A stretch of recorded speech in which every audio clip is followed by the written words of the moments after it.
안녕하세요, 박민수 원장입니다. 항상 구독해 주시고 좋아요를 눌러주셔서 진심으로 감사드립니다. 저한테 많은 분들이 물어보십니다. 박사님, 저의 면역력이 좋은지 나쁜지 어떻게 알 수 있나요?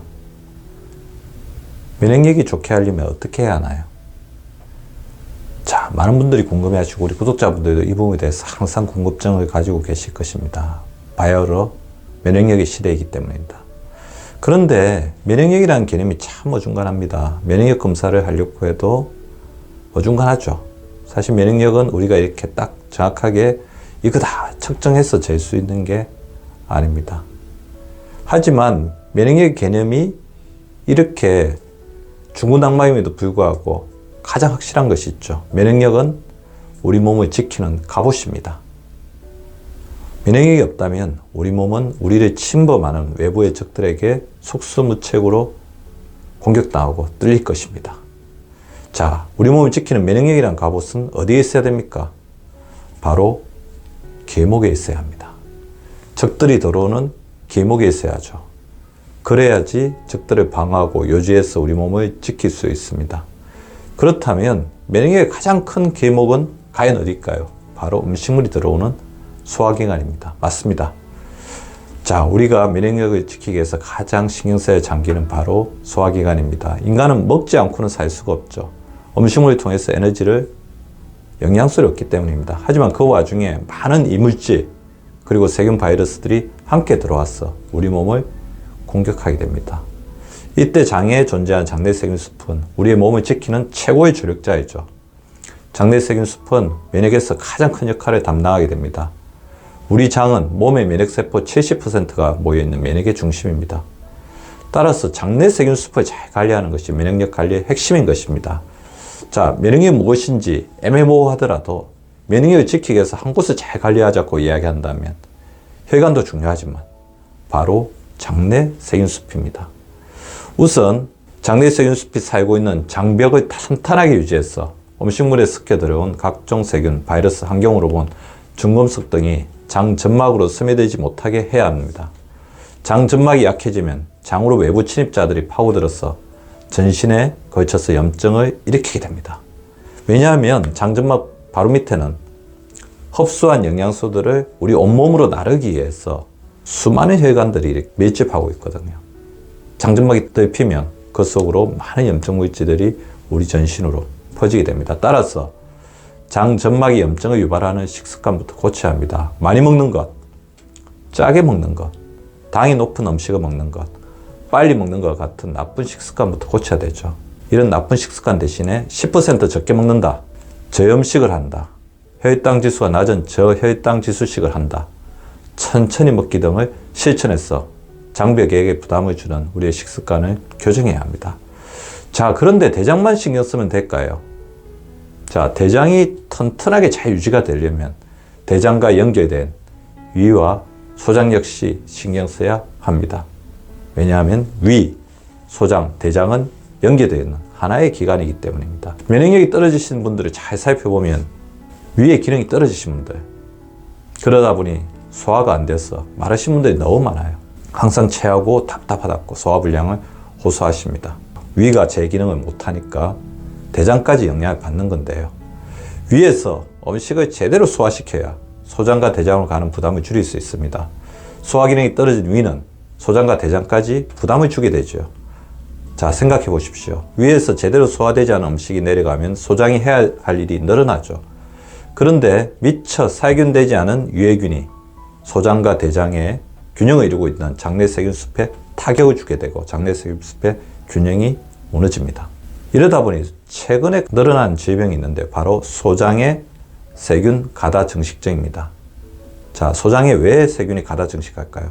그 주된 원인은 소화불량이죠. 소화가 안 되니까 소장 내에 제대로 살균되지 않은 음식들이 내려갑니다. 두 번째, 위산 억제제입니다. 위산이 우리 음식물에 있는 균들을 죽이는 역할을 하는데 그것을 위산 억제제를 너무 많이 먹다 보니까 위산이 제 역할을 못하면서 살균되지 않은 음식들이 소장으로 내려가고 소장에 세균이 필요 이상으로 가다 증식하게 됩니다. 그리고 또 이런 문제가 있습니다.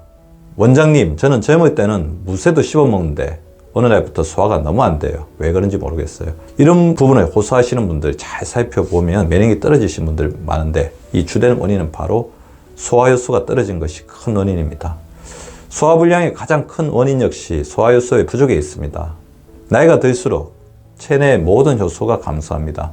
사람이 평생 만들 수 있는 효소의 양이 한정되어 있고 나이가 들수록 줄어드는데 체내 효소 보유량은 20대가 60%라면 40대는 40%, 60대는 25%까지 감소합니다. 그런데 엎친 데 덮친 격으로 현대인은 숙명적으로 소화효소가 부족할 수밖에 없어요. 현대인들이 음식 때문에 소비하는 체내 소화효소의 양이 크게 늘었기 때문입니다. 현대인들이 선호하는 음식을 잘 살펴보면 소화효소를 부족하게 만드는 게 굉장히 많고, 그 다음에 소화할 때 소화효소를 너무 과도하게 많이 사용하게 하는, 자, 음식 자체에도 소화효소가 부족하고 그 음식 자체가 또 소화효소를 많이 탕진시켜 버린다는 거죠. 더불어 가식하게 되면 소화불량을 일으키고 음식의 장내 부패, 산패 등을 일으켜서 소화효소를 또 낭비하게 됩니다. 이런 식습관 때문에 안 그래도 체내 생산량이 한정된 소화효소인데 조기에 고갈돼 버리고, 만성피로, 환경오염으로 인해서 소화효소의 기능이 또 떨어지죠. 소화효소의 저항성마저 나타나게 됩니다. 소화효소가 부족하고 소화효소의 품질이 떨어져서 제대로 소화가 되지 않으니 위산이 가다하게 분비되고, 이렇게 증가한 위산이 위벽을 갉아먹고 장과 식도로 넘쳐나면서 복통, 위식도 역류를 일으키게 되는 것입니다.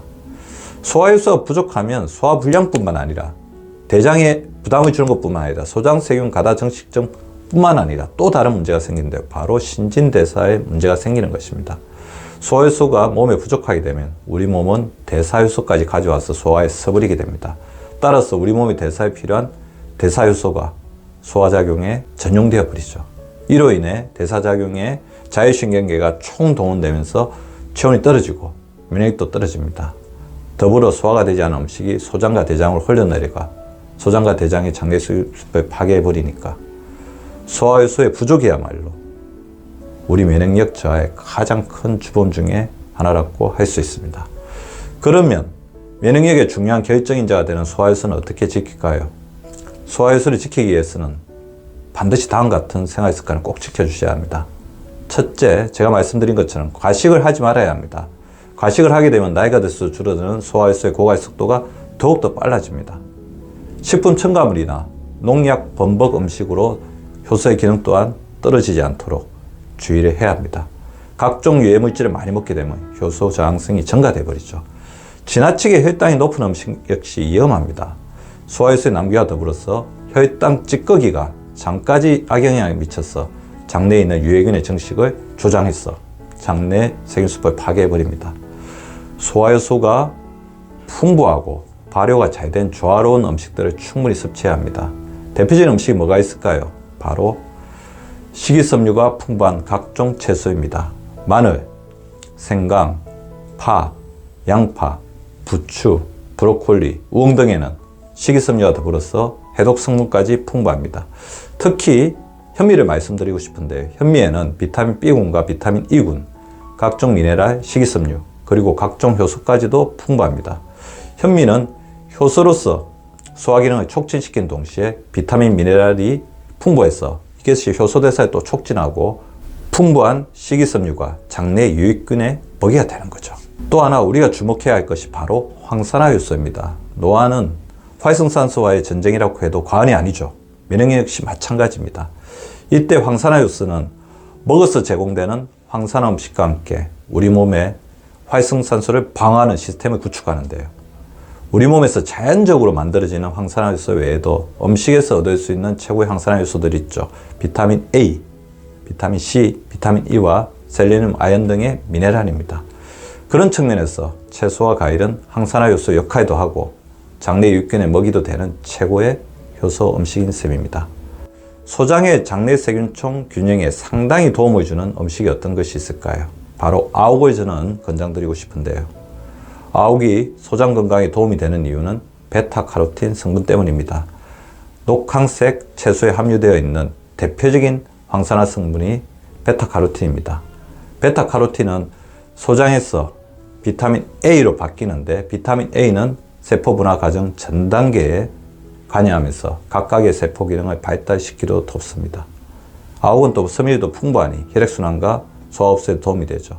자, 이제 위와 소장을 소화효소로 지켰다면 면역력의 본산이라고 할 수 있는 대장 건강을 지켜야겠지요. 대장 건강에서 가장 최근에 화두가 되고 있는 것이 있습니다. 우리 구독자분들도 최근에 장이 샌다, 장이 누수가 된다, 그런 건강학적 개념을 많이 들어보셨을 것입니다. 바로 장누수 증후군이죠. 최근 면역력 악화의 주범으로 지목되는 것이 바로 장누수 증후군입니다. 대장은 표면적이 300m 제곱이나 될 정도로 넓습니다. 이 정도면 몇 평일까요? 120평이나 됩니다. 이 넓은 면적이 전부 장점막을 이루고 있는 것입니다. 광활하다고도 할 수가 있죠. 소장, 대장 등의 우리 위장관은 음식물을 통해서 외부 환경과 접촉하는 곳이므로 많은 유해 물질들에 직접 노출될 수밖에 없습니다. 따라서 장점막과 장내 유익균이 이런 유해 물질들을 막아주고 처리해서 안전하게 몸 밖으로 배출해 줘야 하는데요. 그래서 이런 것을 도와주는 최고의 신체 조직, 파트너, 바로 엄청난 수의 장내 세균이 존재하고 있는 거죠. 장내 세균은 우리 면역력과 가장 밀접한 관련이 있다. 따라서 면역력 검사를 한다고 한다면 옛날에 혈액 검사를 통해서 염증이나 이런 다양한 NK세포나 이런 걸 보는 검사도 있었는데 오히려 장내 세균 숲의 균형이 맞는지를 보는 검사들도 최근에 진행을 하고 있습니다.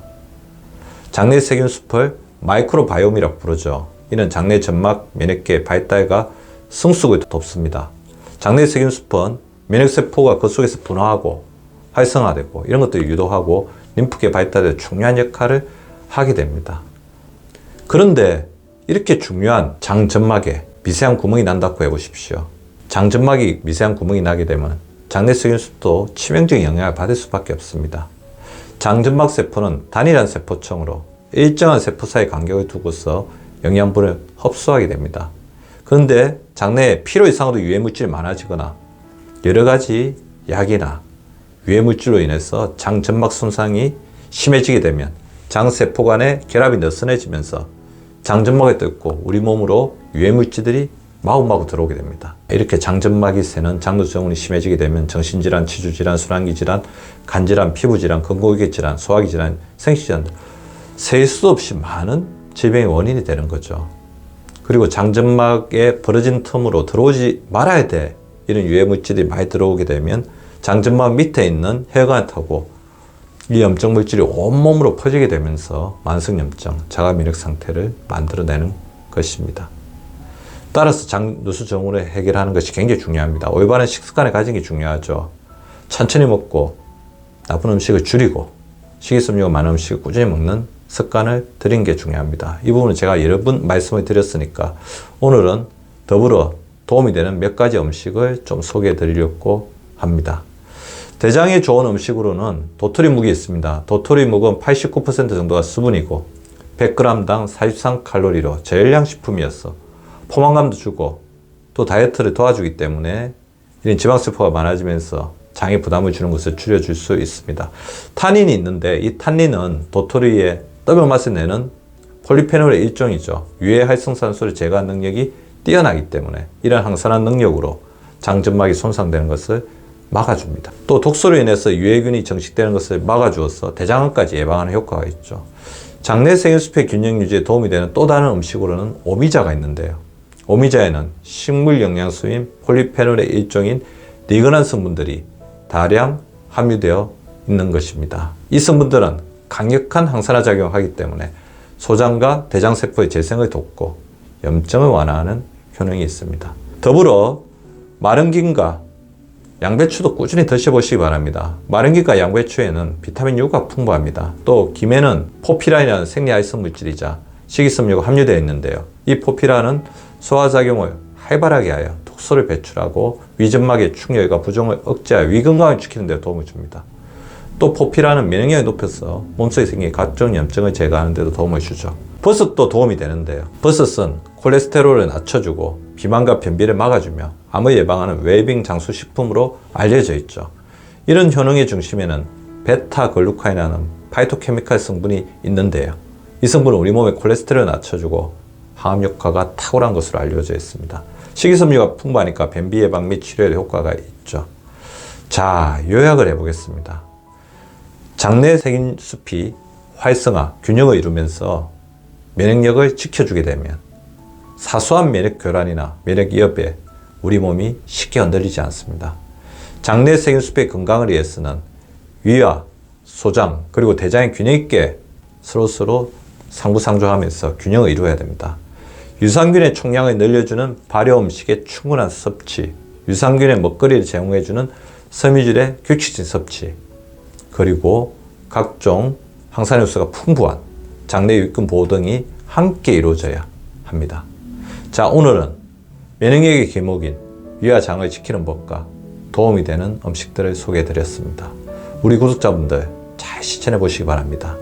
오늘도 구독해 주시고 시청해 주셔서 진심으로 감사드립니다. 유쾌한 하루, 행복한 하루 되시기 바랍니다. 구독과 좋아요는 박미수 박사 TV를 지속시키는 생명력입니다. 많이 구독해 주시고 좋아요를 눌러 주시기 바랍니다. 항상 감사드립니다.